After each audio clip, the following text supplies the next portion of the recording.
A cute tower defender with puzzle-like levels? Nothing new here, but it doesn't have to be innovative. Islets Defense is a grid-based resource-managing tower defender, which sees us defend a castle against hopping blobs, slowly creeping closer, while a tight grip on farmable resources has to be managed to build enough turrets to take down our foes. The game released on the 18th of June this year, and now I invite you to join me while we see what Islets Defense is all about and if it's actually any good. Dropping down into various biomes and levels, we have one main goal and one side mission, varying between every round. With the main attraction obviously being the defense of our castle. In the suicide bomber. We have a handful of tools to achieve just that. First and foremost, we utilize simple turrets, shooting at enemies in range every time they move. This movement is turn-based, seeing every action we perform, resulting in a hop from the blob. With actions ranging from setting up resource farming houses, turrets to defend, exploring areas hidden behind fog, or transforming grids into different spots, the game cleverly balances out those actions with a neat system, but more on that in a minute. While each building can be upgraded for various different effects, like a larger area to chop wood, a higher attack damage, or even a reduced cooldown timer for unique turrets, we ourselves can also upgrade or rather level up. Each terraformed spot results in experience points, granting us more resources or, in later stages, different turrets.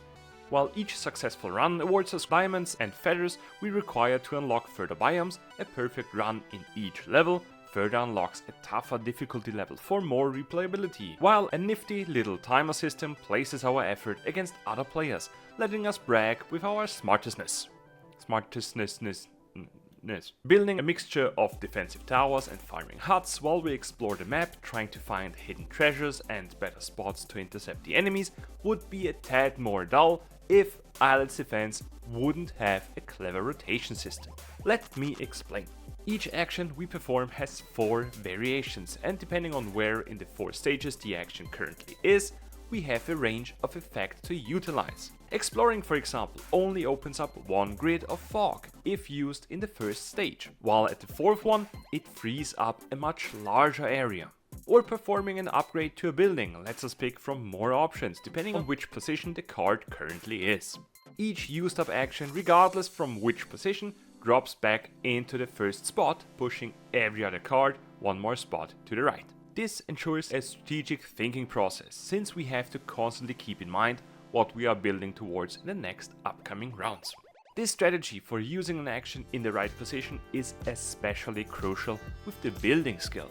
That varies between simple building processes of logging houses, giving us wood as a resource, farms or fishing huts to produce food, and of course the offensive or rather defensive structures with turrets and bombs.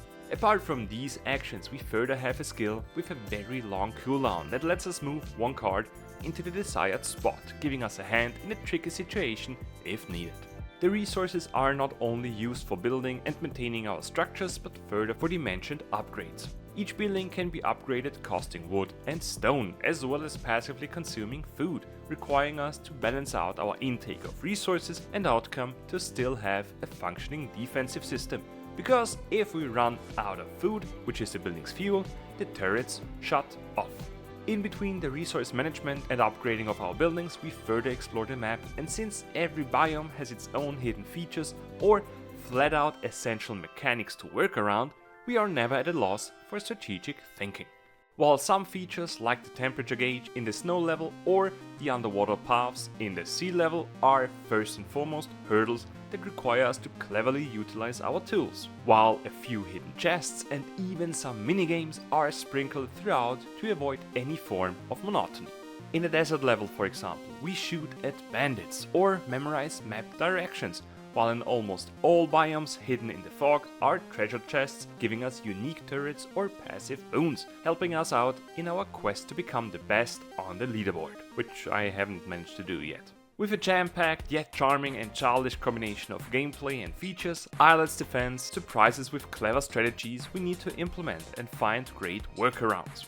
The lack of a saving function combined with the length of some missions saw me push through maps when I actually had to stop playing because I had to get back to work, but I guess my break just took longer. In all seriousness though, Islets Defense brings nothing completely new on the board, but it doesn't have to, since it does everything right to become a great addition to the tower defender genre.